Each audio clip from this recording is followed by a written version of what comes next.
નર્મદાથી મોટા અને મહત્વના સમાચાર। નર્મદા જિલ્લા ભાજપનો ડખો પહોંચ્યો છે ગાંધીનગર। સોમવારે નર્મદાના સિનિયર નેતાઓ જશે ગાંધીનગર। જિલ્લા ભાજપ પ્રમુખ નીલ રાવ સામે કરશે રજૂઆત। નીલ રાવ સામેનો જે તમામ પુરાવા પ્રદેશમાં આપીશું તેવી વાત કરવામાં આવી છે। સંગઠનમાં બદલાવની ધારાસભ્યની માંગ છે। યોગ્ય ન્યાય નહીં મળે તો આગળ નક્કી કરીશું શું કરવું।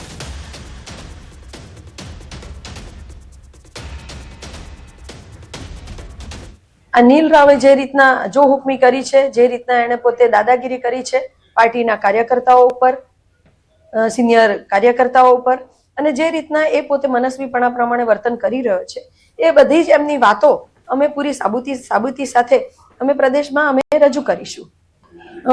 એ દિવસ માટે જે સોમ મંગળ અમને બોલાવશે ત્યારે જે વાતચીત થશે અને જે અમારી મીટિંગ થશે એ બાદમાં પછી અમે આગળ શું કામ કરવું, કેવી રીતના કરવું એ અમે નક્કી કરીશું। નર્મદામાં દબાણની રાજનીતિ શરૂ થઈ ગઈ છે। નાંદોદના ધારાસભ્ય દર્શનાબેન દેશમુખનું પ્રેશર પોલિટિક્સ પ્રદેશ નેતૃત્વ પર વધ્યું છે। દબાણ દર્શનાબેન દેશમુખના સમર્થનમાં આવ્યો છે સમસ્ત આદિવાસી સમાજ। આદિવાસી સમાજની પ્રદેશ ભાજપના નેતાઓને ચીમકી। ધારાસભ્ય દર્શનાબેન દેશમુખને ન્યાય નહીં મળે તો આંદોલન કરવાની ચીમકી ઉચ્ચારી। ધારાસભ્ય દર્શનાબેન દેશમુખે પણ કહ્યું કે સમાજ જો આંદોલન કરશે તો અમે તેમની સાથે જોડાઈશું। પ્રદેશ કક્ષાએથી કોઈ નિર્ણય નહીં લેવાય તો સમાજ મનસુખ એ પણ કહેવામાં આવ્યું છે વસાવા તરફથી કે ડોક્ટર દર્શનાબેન દેશમુખ જે નિર્ણય કરશે તેની પર આદિવાસી સમાજ સાથે રહેશે। સોમવારે જિલ્લા ભાજપના કાર્યક્રમમાં ધારાસભ્ય દર્શનાબેનનું પ્રોટોકોલ મુજબ સ્વાગત ન થતા નારાજ થયા હતા અને ધરણા પર બેઠા હતા। જોકે બાદમાં દર્શનાબેને ધરણા સમાપ્ત કરી દીધા હતા। આજે જ્યારે સમસ્ત વસાવા સમાજના પણ મારા ભાઈઓ બંધુઓ મને સાથ સહકાર આપવા આવ્યા છે અને એક આદિવાસી મહિલા તરીકેનો જે રીતનું મારું અપમાન થઈ રહ્યું છે એ અપમાનમાં એ લોકો મારા સહભાગી બનવા જઈ રહ્યા છે અને મને સાથે રાખીને, મને મારી સાથે રહીને સમાજ માટેની એમની જે લડત છે અને સમાજ જે રીતના મારી સાથે રહ્યો છે, હું એમની ખૂબ ખૂબ આભારી છું। અમે અમારા ભરૂચના સાંસદ શ્રી મનસુખભાઈ વસાવા સાહેબ અને બધા સાથે સંકલન કરીને અમે નક્કી કરીશું કે આગળની રણનીતિ શું નક્કી કરવી। એમની સાથે પડખે ઊભા રહીશું, કેમ કે એક એમએલએ લેવલના દીકરી જોડે અન્યાય થતો હોય એ નહીં ચલવી લેવામાં આવે। આવનાર સમયમાં દર્શનાબેન અને એમપી સાહેબના જે નિર્ણયો હશે એ મુજબ આખો ગુજરાતનો સમાજ, આદિવાસી સમાજ એમની જ પડખે ઊભા રહીશું। તો નાંદોદના ધારાસભ્ય ડોક્ટર દર્શનાબેન દેશમુખની નારાજગીનો મામલો, ભાજપના પ્રદેશ પ્રવક્તા અનિલ પટેલનું નિવેદન। આ વિવાદ પાર્ટીનો નથી, કદાચ કોઈ બે વ્યક્તિનો છે। આખી ઘટના જોતા જાણે બે વ્યક્તિ વચ્ચેની ગેરસમજ હશે। ભાજપના નેતાઓ બંને નેતા સાથે વાત કરશે, ત્યાંના સ્થાનિક નેતાઓ પણ સાથે પણ વાત કરવામાં આવશે।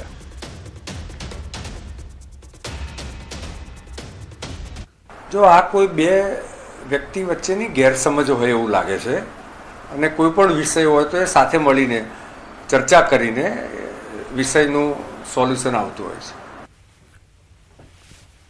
તો નર્મદામાં યોજાયેલા જિલ્લા ભાજપના કાર્યક્રમમાં નાંદોદના ધારાસભ્ય ડોક્ટર દર્શના દેશમુખનું સન્માન કરવામાં નહીં આવતા તેઓએ કાર્યક્રમમાંથી વોકઆઉટ કર્યું હતું।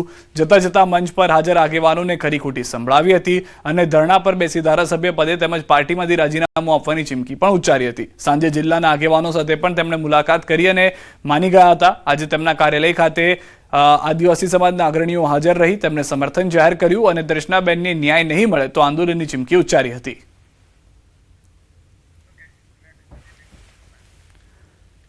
કોંગ્રેસમાં એક સાંધે ત્યાં તેર તૂટે તેવી સ્થિતિ છે। જૂનાગઢ જિલ્લા કોંગ્રેસમાં વધુ એક વિવાદ। જિલ્લા કોંગ્રેસ અને વંથલી તાલુકા પ્રમુખ સામે આક્ષેપ। કાર્યાલય ખોલવા પૈસા લીધા હોવાના આક્ષેપ। જિલ્લા પંચાયતના કોંગ્રેસના ઉમેદવારે કર્યા આક્ષેપ। કોંગ્રેસના ઉમેદવાર ભીમસિંહ ભેટરિયાના આરોપ, પૈસા લીધા પણ કાર્યાલય ખુલ્યું નહીં। અનેક કાર્યકર્તાઓ પાસેથી પૈસા લીધા હોવાના આરોપ। પ્રદેશ પ્રમુખ સુધી પત્ર લખી કરી રજૂઆત।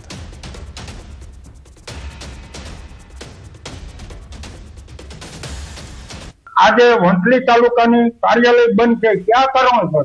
અને અમારા કાર્યકરો પાસેથી ફંડ લઈ અને કાર્યાલય અમે ખોલેલું હતું। મેં પણ 5,000 રૂપિયા આપેલા છે, તો એવા કેટલા કાર્યકરો પાસે કેટલા પૈસા લીધા ખબર નહીં। પ્રમુખે ગિરીશભાઈ ને દીધા, ગિરીશભાઈ મેં 5,000 રૂપિયા દીધા કે ભાઈ આપણે ભાડું નથી તો પાર્ટીમાં ફંડ નથી તો અમે કાર્યાલય ખુલ્લું રાખ્યું હતું। સુરતમાં ભાજપના રાષ્ટ્રીય નેતા બાબુ જેબલિયા સામે કતારગામ ઝોન સરેન્ડર મામલે નવા ખુલાસા સામે આવ્યા છે. કતારગામ ઝોનના કાર્યપાલક ઇજનેર KL વસાવાએ ખુલાસો કર્યો કે કાર્યવાહી કાયદાકીય જોગવાઈઓ અનુસાર કરવામાં આવી છે. ઉષાબેન દ્વારા કરવામાં આવેલી ફરિયાદના આધારે કાર્યવાહી હાથ ધરાઈ હતી. સાથે જ સ્પષ્ટતા કરી કે સુરત મહાનગરપાલિકાના અધિકારીઓ અને કર્મચારીઓ કોઈના દબાણમાં કે કોઈનાથી સરેન્ડર થતા નથી અને તમામ કાર્યવાહી નિયમો મુજબ જ કરવામાં આવે છે. એમના બાજુના રહીશ હતા, એમના દ્વારા ફરિયાદ કરવામાં આવેલ હતી. એ ફરિયાદના અનુસંધાને અત્રેથી જે બી નિયમ અનુસાર જે નોટિસ આપવાની કાર્યવાહી થાય છે કાર્યવાહી કરી અને નોટિસ આપવામાં આવેલ હતી. આપણે પ્રોપર વેમાં જઈ અને એ ડેમોલિશન કરવામાં આવેલ હતું અને જે માર્જિનમાં જે પતરા નાખેલા હતા એ ખુલ્લા કરવામાં આવેલ હતા અને એ ફરિયાદનો નિકાલ કરવામાં આવેલો હતો. હવે જો આમાં ઇરાદાપૂર્વક કશું હોતું નથી. સામાન્યત જેમ એમણે ફરિયાદ કરી છે એ મુજબ જ એમની પર ફરિયાદ થઈ છે અને એના કારણે જ આપણે એમને લીગલ વેમાં જે ચકાસણી કરી અને નોટિસ આપવામાં આવેલ છે. સુરતના નાસિરનગર ડિમોલિશન મામલે તપાસ કમિટીની પ્રથમ બેઠક પૂર્ણ થઈ છે. કમિટીના સભ્ય KL વસાવાએ જણાવ્યું કે ડિમોલિશન સંબંધિત થયેલી કાર્યવાહી અંગે જરૂરી વિગતો અને પુરાવા માંગવામાં આવ્યા છે. તપાસ બાદ જ આગળની કાર્યવાહી કરવામાં આવશે. તેમણે સ્પષ્ટતા કરી કે TP રોડ કે રિઝર્વેશન પ્લોટ પરના દબાણો દૂર કરવાની કામગીરી સામાન્ય રીતે વહીવટી અને કાયદાકીય પ્રક્રિયા પૂર્ણ થયા બાદ જ કરવામાં આવે છે. હું એક સભ્ય તરીકે છું. નાસિરનગરમાં જે તપાસ કમિટી જે છે એની એક મિટિંગ થઈ ગઈ છે અને એમાં ટોટલ જે પણ કાર્યવાહી થઈ છે એના તમામ વિગતો માંગવામાં આવેલ છે તપાસ કમિટી દ્વારા. તે તપાસ કમિટી દ્વારા જે બી સમયમર્યાદામાં વિગતો માંગવામાં આવેલ છે, વિગતો આવ્યા બાદ જ તપાસ કમિટી યોગ્ય રીતે તપાસ કરી અને આગળ પ્રોસેસ કરશે. એ બાબતે હું હાલમાં કંઈ સ્ટેટમેન્ટ આપવા માંગતો નથી. વલસાડના ઉમરગામના સંજાણમાં તંત્રની બેદરકારી સામે આવી. સરકારી કાર્યક્રમમાં શાળાના વિદ્યાર્થીઓની તબિયત લથડી. વિદ્યાર્થીઓને તડકામાં લાંબા સમય સુધી ઉભા રહેતા બેભાન થયા હતા. કાર્યક્રમ પૂર્ણ થયા બાદ વિદ્યાર્થીઓને હોસ્પિટલ લઈ જવાયા. બાળકોને ઘેંટા બકરાની જેમ ટેમ્પોમાં ભરીને લઈ જવામાં આવ્યા. આ મુદ્દે કોંગ્રેસે આકરા પ્રહાર કર્યા છે.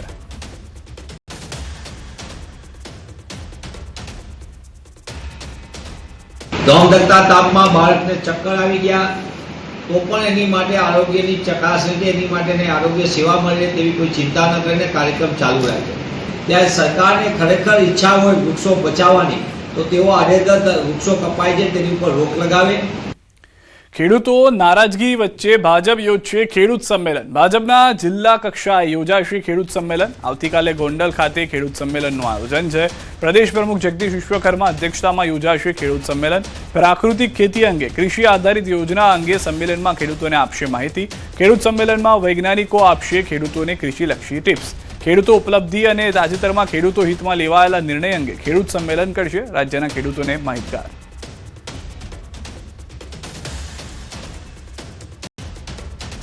રાજ્યભરમાં દરેક જિલ્લાઓમાં આ ખેડૂત સંમેલન યોજાવાના છે અને જેમાં ખેડૂતોને પ્રાકૃતિક ખેતી સંદર્ભમાં વાર્તાલાપ કરીને માર્ગદર્શન આપવામાં આવશે. અમદાવાદની સમાચાર. રિવરફ્રન્ટ પર અસામાજિક તત્વોનો આતંક. રોડ પર સ્ટન્ટ કરીને લોકોના જીવને જોખમમાં મૂક્યા. બેદરકારીપૂર્વક વાહન ચલાવી સ્ટન્ટ કર્યા. 4 વાહન ચાલકોએ રોડ બાનમાં લીધો. વિડીયો સોશિયલ મીડિયામાં વાયરલ થતા પોલીસ તપાસમાં લાગી છે. તો દ્રશ્યોમાં પણ આપ જોઈ રહ્યા છો અમદાવાદના દ્રશ્યો કે જ્યાં આગળ 4 વાહન ચાલકો જાણે રોડને રેસિંગ ટ્રેક બનાવી ચૂક્યા હતા અને બેફામ રીતે વાહન ચલાવી રહ્યા હતા. અન્ય લોકો ત્યાંથી પસાર થાય તો તેમના જીવ ઉપર પણ જોખમ ઊભું થાય તે રીતે આ વાહન ચલાવવામાં આવ્યા છે. તમામ ટ્રાફિકના જે નિયમો છે તે નિયમો અહીંયા આગળ તૂટતા જોવા મળી રહ્યા છે. અમદાવાદથી સમાચાર. લવ જિહાદ મામલે તપાસનો ધમધમાટ. કરીમ સિપાઈ સામે કાર્યવાહી તેજ કરવામાં આવી છે. હિન્દુ નામ ધારણ કરી અનેક મહિલાઓ સાથે કરી હતી છેતરપિંડી. ભોગ બનનાર મહિલાઓનું નિવેદન લેવાની કામગીરી શરૂ કરવામાં આવી છે. મોબાઈલમાંથી મળેલા ફોટા અને વિડીયોને લઈને FSLની મદદ લેવાઈ છે. આરોપીઓ હિન્દુ નામ ધારણ કરી નકલી દસ્તાવેજ બનાવ્યા. તેને લઈને કલમ ઉમેરો કરવા કોર્ટમાં રિપોર્ટ રજૂ કરાયો. કે એમને અગાઉ જે ખોટા નામ ધારણ કર્યા હતા એ આધારે એમના પોતાના લેપટોપમાં અને ફોનમાં એમને અલગ અલગ આઈડેન્ટિટી કાર્ડ પણ બનાવવામાં આવેલું છે. જે આધારે આપણા ફોર્જરીની કલમોનો પણ ઉમેરા કરવા માટે કોર્ટનો રિપોર્ટ કરવામાં આવેલું છે. અલગ અલગ મહિલાઓના ડેટિંગ વેબસાઇટ ઉપર એ ખોટા નામ ધારણ કરીને સંપર્ક કરવાનો પ્રયત્ન કરતા હતા અને એના કહેવા મુજબ અગાઉના અમુક જોડે ફ્રેન્ડશિપ પણ હતી. તે અનુસંધાને આપણા જે બીજી ભોગ બનનારો છે એમના આપણે નિવેદન અને એમના પુરાવો મેળવવામાં આવી રહ્યું છે.